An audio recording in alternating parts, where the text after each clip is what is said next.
What's up, Raptors fans? Welcome to the Warriors Report. The Raptors have made a roster-altering signing. All right, guys, I'll tone it down. I'm going to be real with you guys. The Raptors have made a very, very minor signing, but it is the offseason. It gives us something to talk about. And anytime they sign a player that we don't really know much about, it's always exciting to talk about. So for today's video, I'm going to talk about the latest signing. And shout out to Josh Lewenberg with these updates. He tweeted that the Raptors announced they've signed forward Gabe Brown. Would assume it's a partially guaranteed or Exhibit 10 deal, filling the training camp spot vacated by the recently waived Armani Brooks. Once Koloko is signed, camp roster will be full. Now, this is quite surprising, again, given the fact that Armani Brooks was waived. So I'm going to talk about who Gabe Brown is, as well as what the Raptors roster looked like and where I think he could be with the Raptors in the near future. So if you're ready to watch this video, guys, make sure to hit the like button. Let's try to get this video to 100 likes. If you want to hit the subscribe button as well, that would be very much appreciated. So with that being said, let's get into today's video. Now, as you guys know, I do like to give out shout outs on my channel. And for today's video, the shout out goes out to Grayson Gaming. So Grayson Gaming, thank you so much for supporting this channel with your likes and comments.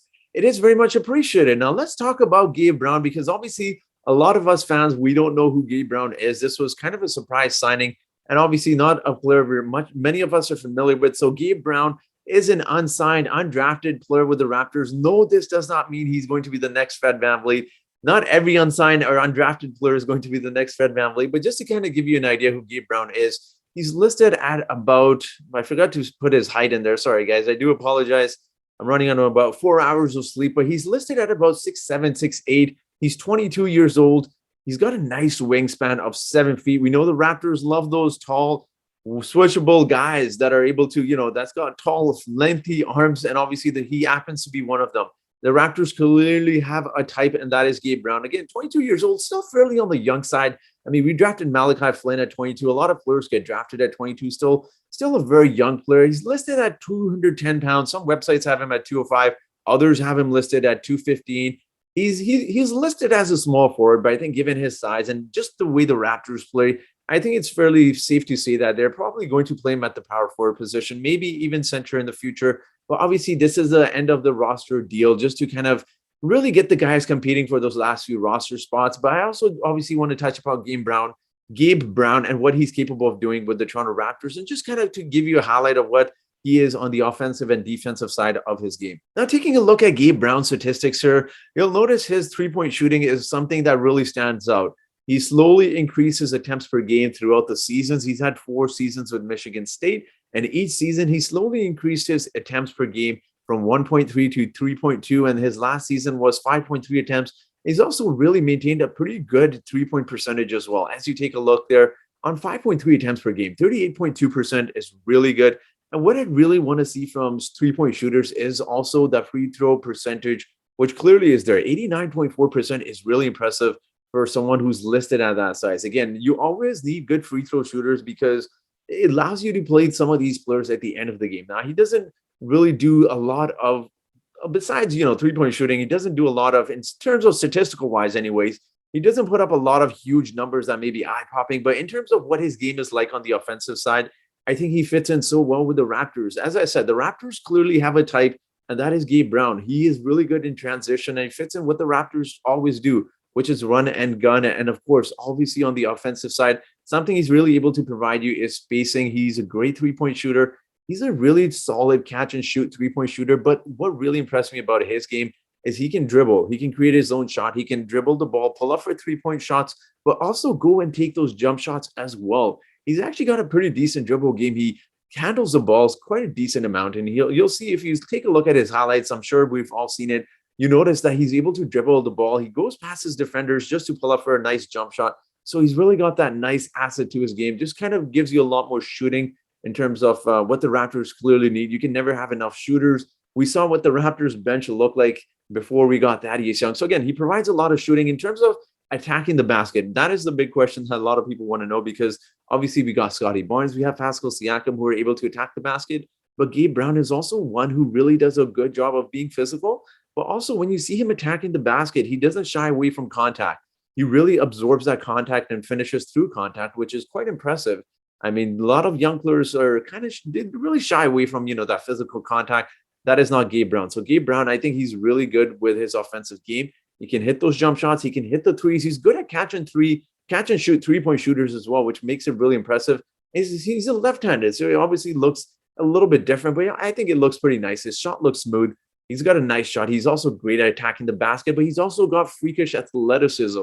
You see him soar and for some dunks, and I'm going to give a weird comparison. Now, think of someone offensively like a Pascal Siakam with the strength of OG Anunoby. Now, obviously, he's not that talented, or else he would have already made the NBA roster, but this is low-key a very nice signing for the Toronto Raptors. I know people, myself included, we've gone there and said, you know, Raptors have found a hidden gem, but he honestly is a really solid player that the Raptors have picked up.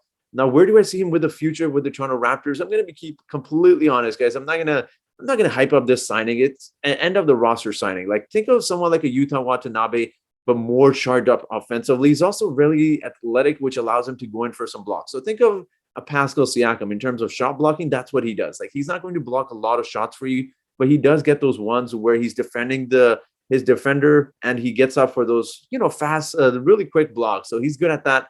But in terms of his defensively, again, it's kind of hard to comment because I don't watch college basketball. But just based off of what the highlights I've seen, he moves his feet fairly well, and he's able to stay in front of his defenders. That's honestly all you can ask for most young players, and they're still learning. So again, he's going to be a really good player in the Raptors system, I think, in the near future. Again, he's 22 years old. If the Raptors do maintain him, it's going to be one of those things that the Raptors will be able to probably have him play on the bench in a couple, 2 or 3 years. I think he could be developed into something really nicely. His tools are there offensively. He has the game there. It just needs to be progressive at the NBA level to be able to play like that. But again, I don't want to hype it up too much. I don't want to say this is one of those signings that's, you know, he's going to be a starter for the Raptors. Maybe he's a starter on a really bad team in the future, but it'll be interesting to see what happens. Now, I do want to highlight this tweet by Blake Murphy as well. As you see there, Siakam, Fred VanVleet, what our roster currently stands like. So again, this is most likely a 10-day contract.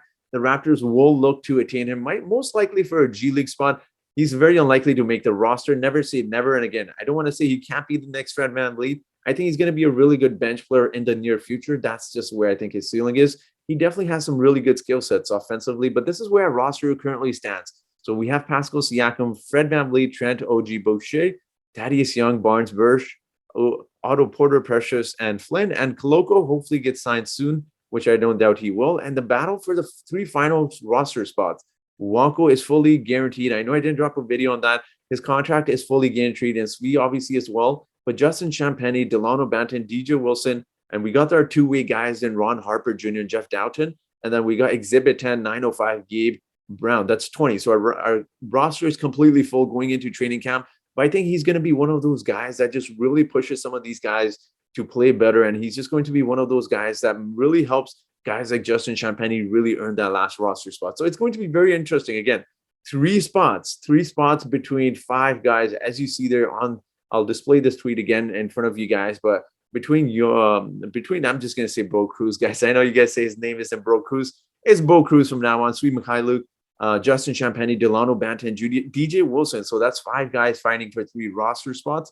It'll be interesting to see what happens. Maybe Sweet gets waived. You never know. But we'll see what happens. Quite an interesting turnaround in the last few days. I don't think anyone really expected Armoni Brooks to be waived, but we'll see what happens with the roster as we move forward in the next few months. But I'm excited to see what happens. I personally like Gabe Brown. I think he's a low-key, really nice signing for the Toronto Raptors. Am I expecting him to make a huge impact on the Raptors? Absolutely not. This is most likely a signing for the 905. And if they are able to retain him, if no other NBA teams sign him, he's going to be a really nice player for the Raptors in the near future, guys. I think he's going to be a really nice player off of the bench. I don't realistically ever see him being a starter, but we'll see what happens. Never say never. But I do want to hear your thoughts. What do you think of this signing? Let me know in the comment section below. And as always, guys, I do have a trivia question for you today. And that trivia question is, in the 2001 NBA draft, Kwame Brown was selected first overall. Who was selected after him? Was it A, Pau Gasol? Was it B, Tyson Chandler? Was it C, Jason Richardson? Or was it D, Joe Johnson? So whoever answers this trivia question correctly first in the comment section will get a shout out in my next video. So that will be it for today's video, guys. So thank you so much for watching, and I hope you guys have yourselves a great day. To talk about different players, especially ones we get signed, ones that the fact that the Raptors had just waived Armoni Brooks just a few days back, and now they signed Gabe Brown. Who is Gabe Brown? I will be breaking that down for you guys today.